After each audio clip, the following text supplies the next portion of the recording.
याद करो हम कुछ अर्सा पहले हम दोनों कितने अमीर होते थे। तो बीवी कहती हाँ हम तो बहुत अमीर होते थे।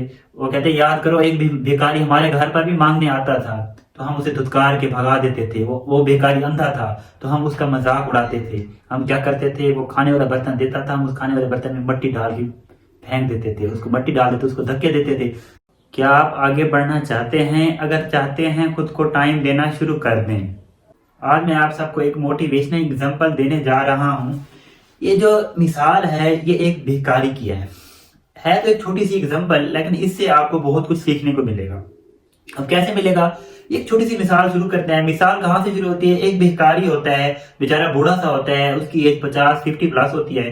बेचारा सारा दिन धक्के खाता है और भीख मांगता है। बूढ़ा बेचारा सुबह सुबह उठता है, उठने के बाद क्या करता है, डेली की जो रूटीन होती है वो मांगने चला जाता है और हर जगह से, हर मार्केट से, हर इलाके से वो क्या करता है, जहाँ जहाँ उसका डेली का जो रूटीन होगा जाने का, वहाँ वहाँ जाके वो भीख मांगता है। और जो खाना वगैरह वो सारे दिन जो पैसे इकट्ठे करता है, जो चीज़ें खाने की इकट्ठे करता है, वो शाम को अपने घर ले आता है और बच्चों को खिलाता है, अपनी बीवी को भी खिलाता है। एक दिन क्या हुआ, एक दिन वो एक गली में जाता है। उस गली में एक सेठ रहता होता है। एक दिन क्या होता है, वो गली में जाता है, शहर की एक कोई गली होती है, उस गली में कोई नामालूम एक काफी अमीर आदमी होता है। तो वो भिखारी उसके घर पे जाके दस्तक देता है। दस्तक देने के बाद सदा देता है कि अल्लाह के नाम पे मुझे दे दो। जो अमीर होता है, जो अमीर इंसान होता है, वो उसकी सदा सुनता है, बाहर आता है, देखता है, उस पर हंसता भी है, उसको कुछ पैसे दे देता है। उसके बाद फिर अगले दिन आता है, फिर वो सदा लगाता है वो भिखारी। तो फिर क्या होता है, वो जो अमीर होता है वो थोड़ा उससे गुस्से में बात करता है, भी क्यों कल भी आ गए थे, आज भी आप आ गए हो। तो क्या करता है, कुछ खाने की चीज होती है उसे उठा के घर से दे देता है। फिर तीसरे दिन आता है, फिर वो सदा लगाता है। फिर वो जो अमीर आदमी होता है वो गुस्से में आ जाता है, वो कहता है क्या तमाशा लगाया हुआ है, तो डेली आ जाता है हमारे पास, क्यों आता है, मेरे घर कुछ भी नहीं है, ना आया कर बार बार। तो वो फिर भी आगे से भिखारी का एक ही अल्फाज में जवाब देता है। वो कहता है अल्लाह पाक तुम्हारे गुनाहों को माफ करे, और कुछ भी नहीं कहता, अल्लाह तेरे गुनाहों को माफ करे। भिखारी एक ही अल्फाज कह के वो चला जाता है। फिर अगले दिन फिर वो भिखारी आ जाता है, सुबह सुबह आके सेठ के दरवाजे के बाद दस्तक देता है। दस्तक देने के बाद सदा लगाता है कि अल्लाह के नाम पे मुझे कुछ दे दो। तो जो वो सेठ होता है गुस्से में आ जाता है। तो जब गुस्से में आ जाता है, आके बाहर आके उसे कहता है तुझे बार बार रोका नहीं है कि बार बार ना आया कर, यहाँ कुछ नहीं होता, तो आप क्यों आते हो बार बार। तो वो हंस के ना भिखारी वही रूटीन वाला अल्फाज दोहरा देता है कि जा अल्लाह तुझे माफ करे। वो चला जाता है हंस कर भिखारी। तो कुछ अरसा गुजर जाता है। कुछ अरसे बाद ना एक दिन ना सेठ जो काम करता है, जो बिजनेस करता है, उसे बिजनेस में बहुत ज्यादा लॉस हो जाता है। लॉस होने के बाद क्या होता है, वो सेठ बहुत ज्यादा परेशान होता है। परेशानी के आलम में वो बैठा होता है, बेचारा ऐसे सर पकड़ के बैठा होता है। तो अचानक से ना उसके दरवाजे के ऊपर दस्तक हो जाती है। फिर वो परेशान हो जाता है। फिर वही फकीर, वही भिखारी सदा लगाता है मुझे दे दो अल्लाह के नाम पे। वो इतना गुस्से में होता है, बाहर जाता है, इतनी ज्यादा उसे गालियां देता है, बुरा भला कहता है, दफा हो जा, ये है तू बार बार आ जाता है, तंग किया हुआ, ये है जीना हराम किया हुआ, तरह तरह की बातें करता है। उसे इतना गुस्सा आता है, साथ उसे क्या करता है, जोर से ना ऐसे धक्का दे देता है। जोर से जब धक्का देता है, धक्का देने के बाद ना वो भिखारी बेचारा नीचे गिरता है। साथ दूर एक पत्थर पड़ा होता है, उसके सर पे लगता है और वो बेचारा नीचे गिर जाता है। जब वो नीचे गिर जाता है, उसका सर जख्मी हो जाता है।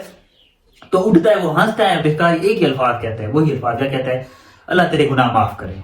कुछ भी नहीं कहता, यही अल्फाज कह के वो चला जाता है। थोड़ी देर बाद वो जो सेठ होता है, वो अमीर आदमी होता है, वो सोचता है यार मैंने इतना इसे धुतकारा, इतनी मैंने गालियां दी, इतना बुरा भला कहा, इसने मुझे एक लफ्ज तक नहीं कहा, सिर्फ कहा अल्लाह तेरे गुनाह माफ करे। वो परेशान हो जाता है। वो क्या करता है, बीवी को कहता है मैं अभी आ रहा हूँ। वो उसी भिखारी उसी के पीछे चला जाता है, उसका पीछा करता है, उसको देखता भी कहाँ रहता है।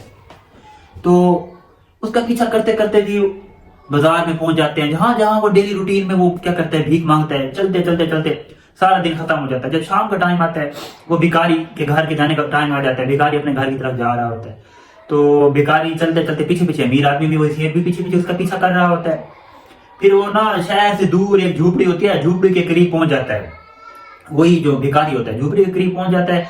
झूपड़ी के बाहर एक टूटी हुई चारपाई पड़ी होती है। चारपाई के ऊपर एक औरत लेटी होती है। तो वो औरत उसकी बीवी होती है, उस भिखारी की। तो जब बीवी देखती है कि मेरा हस्बैंड आ गया है, वो खड़ी हो जाती है, खुश हो जाती है कि खाने के लिए कुछ ले आया होगा। सारा दिन बेचारा मांगता रहता है और उसे खाना देता है और वो खाना नीचे रखती है। जो चीजें भी वो सारे दिन उसने इकट्ठी की होंगी वो सारी चीजें नीचे रख देती है। اور اس کے سر پہ دیکھتے ہی چوٹ لگی ہوتی ہے.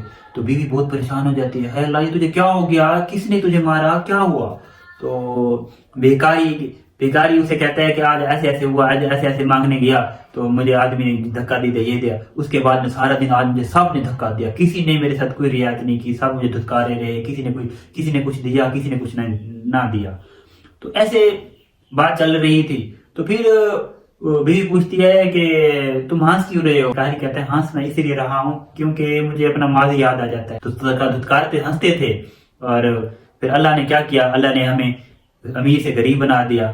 تو پھر وہ بیوی کہتی ہے کہ تو ایسا کیوں کرتا ہے, تجھے سارے دھکے دیتے ہیں, سارے دھتکارتے ہیں, تو کچھ بھی نہیں کہتا, ایسا کیوں کرتا ہے؟ تو بھیکاری کے کیا خوب الفاظ ہیں. بھیکاری کہتا ہے کہ میں نہیں چاہتا کہ میں بد دعا کروں, میری طرح بھی جو امیر ہو وہ بھی اسی طرح اس حالت میں آ جائے اور اس طرح وہ بھیک مانگنے پہ آ جائے. میں نہیں چاہتا کہ میری وجہ سے آگے والا بندہ کیا ہو جائے, غریب بن جائے, آگے والا بندہ بھیکاری بن جائے, فقیر بن جائے. اس لیے میں کسی کو بد دعا نہیں کرتا. تو جو سیٹ ہوتا ہے وہ یہ الفاظ سنتا ہے, وہ رو پڑتا ہے, وہ کہتا ہے دیکھو یہ کتنا بڑا آدمی تھا اور اس کے ساتھ یہ ہوا ہے, اب اسی لیے یہ دوسروں کے ساتھ ایسا کر رہا ہے. وہ کہتا ہے کہ میری بد دعا کی وجہ سے دوسروں کو کبھی بھی کچھ نہ ہو, تو اس لیے وہ سب کو دعا دیتا ہے, بد دعا نہیں دیتا. تو یہ سیٹ سن کے وہ گھر چلا جاتا ہے. اگلے دن پھر کیا ہوتا ہے, وہی ویسی روٹین, وہی جو بھکاری ہوتا ہے اس سیٹ کے گھر جاتا ہے, جا کے صدا لگاتا ہے. صدا لگانے کے بعد پھر کیا ہوتا ہے, سیٹ اندر سے تیار بیٹھا ہوتا ہے, وہ سیٹ اس کو اندر لے جاتا ہے, کھانا کھلاتا ہے, اسے معافی مانگتا ہے. اور معافی مانگنے کے بعد نا, تو اس کہانی سے آپ سب کو کیا سبق ملتا ہے؟ اس کہانی سے آپ سب کو یہ سبق لینا چاہیے, اگر کوئی آپ کی دہلیز پہ, چوکٹ پہ کوئی بھیکاری بھیک مانگنے آتا ہے تو کبھی بھی اس کو دھتکارنا نہیں ہے, اس کو گالیاں نہیں دینی, اس کو برا بھلا کہہ کے خالی ہاتھ نہیں بھیجنا. کیا پتا وہی وقت وہ بد دعا کرے اور وہی سننے کا وقت ہو, اللہ تعالیٰ کی ذات وہ سن لے اور آنے والے وقت میں آپ غریب ہو جائیں, آپ کے ساتھ وہی حال ہو جو اس فقیر کے ساتھ ہو رہا ہو. خدا را اپنے حال پہ رحم کریں. اور جو بھی آپ کی دہلیز پہ جو بھی فقیر مانگنے آتا ہے, آپ کے پاس جتنا کچھ ہے, چاہے 5 روپے 10 روپے, جتنی آپ کی استطاعت ہے, جتنا آپ دے سکتے ہیں اسے دیا ضرور کرے. اسے خالی ہاتھ گھر سے واپس نہ جانے دیا کرے. چلیں جی, آج کی ویڈیو کو یہیں پہ ختم کرتے ہیں. آپ سب اپنا خیال رکھنا, اپنے مرشد جی کو اجازت دیں. اللہ حافظ.